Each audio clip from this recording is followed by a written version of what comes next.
Alright, today is going to be a review of your Chapter 12. The test is in another day or so. You can look on the board. It's actually going to be on Friday of this week. So continue to look at this. We're going to go over more of it as well on Thursday. But hopefully this will help you get a jump start on things. Using distributive property to rewrite each algebraic expression. So the first thing you're going to do again is 2 times my x and 2 times my 3, and we're adding those two answers together. So again, 2 times x plus 2 times the 3, and then multiply those together. So 2 times x is 2x plus 2 times 3 is 6. That is using distributive property to rewrite that expression. Let's look at the next one. Simplifying expressions. Again, this is adding or multiplying, combining like terms. Okay, combining those like terms. So let's look at letter B, and it is 2 plus x plus 3. Well, we can only combine numbers with numbers and x's with x's. So here's a number and here's a number that are standing alone by themselves. So we can add those together. So 2 plus 3 is 5. And since it's addition, it's going to be adding. And then we have only one x, so it's x. So 5 plus x. Now this problem down here, we are multiplying. So it is going to be numbers multiplied together. And I think actually I'm going to erase this because I already know on the test it is not going to be multiplication. It is going to be addition. So let's leave it that way. So it is going to be 7x plus the quantity of x plus 4. Now again, we're looking for signs or x's that can be added and numbers alone that can be added together. Well, this is 7x, that is 1x.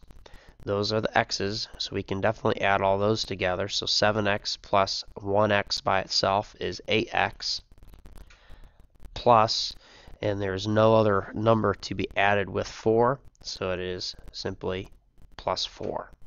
Okay, you cannot add the 7 and the 4 together. They are not alike. Okay, the 4 has no x or variable with it. The 7x does. It's connected with that x. So you cannot combine that 4 with the 7. It would have to stand alone as the 2 and the 3 did up above. Now we're going to solve each equation. And again, using inverse operation, it's an addition problem. So instead of adding 15, we are going to subtract or add a negative 15. However you want to look at it, it is doing the same thing. And then x we get by itself because 15 and negative 15 are 0. And then we have 14 and negative 15. Those are unlike signs, so therefore you're going to subtract, and we get 1, and negative 15 is bigger, or the larger absolute value, therefore it is negative. So negative 1. And when you plug that in again, you can see that a negative 1 plus 15, different signs, so you subtract, and you get positive 14. Always check your solution. Next problem. Again, we have 2 plus w. We always start on the side with the variable once again. So that's going to be a negative 2 to both sides that we're going to add. And we get w equals, and then like sign, since they're both the same, you're going to add to get 7. Sign stays the same, therefore it is negative. M minus 5 equals 14. We are going to, my suggestion is to change it to addition, opposite of the second number. Okay, change it to that. Now you can say that that's a negative 5, so add a positive 5 to both sides. And we get M equals, and then you simply like signs, you add, and we get 19. Okay, and 19 minus 5 is 14. Let's do this again. We have negative 9 equals, and we have h. You're going to change that to addition, opposite of the second number. which is now a -2. So we're going to add a +2 to both sides.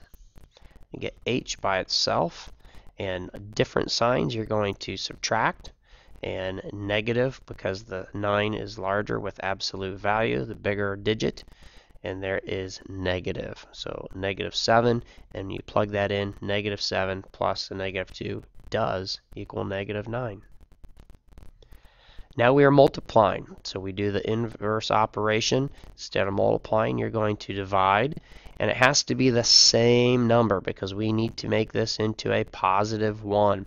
Okay, it's not going to be a +3 like we've been doing the opposite of on adding and subtracting. Multiplication, division, it has to be the same number. So we get m equals, and then 21 divided by a -3, different signs, therefore it is negative, and it is 7. You just simply don't even worry about the negative or positive sign, just divide them. You get 7, and then go back and look if they're different or not. Okay. Inequalities, same thing, same process that we do with the other problems, and you're going to divide by -2 to both sides, and you get d. And then the issue with this is because, and you have to be very careful with this, remember that anytime you divide or multiply by a negative number, you have to change the sign. You have to flip it. This is the only time that you will do that. Okay, and so then we end up getting 14, and since they are different signs, it is negative. So be very careful. This is the only time that you switch the sign from greater than to less than, or less than to greater than, whichever the case might be. Only when you divide by a negative number. Okay? Otherwise, it doesn't hold this true, and I know we talked about that in class. Go ahead and solve this, and again, suggestion is change it to addition, opposite of the second number. This all stays the same with the inequality, and we get adding a +3 to both sides. We get in, and then bring down the greater than sign. Different signs you subtract, therefore you're going to get a -3 because 6 is larger and it's negative. Okay, so be careful with that. Again, the sign stayed the same, or the inequality did on this, just because of the fact that it is adding or subtracting. Okay, and back on this problem, if this were a +2, then you would not switch this around. It's only when you divide by a negative number. Okay, we'll talk more about this on the day for review on Thursday.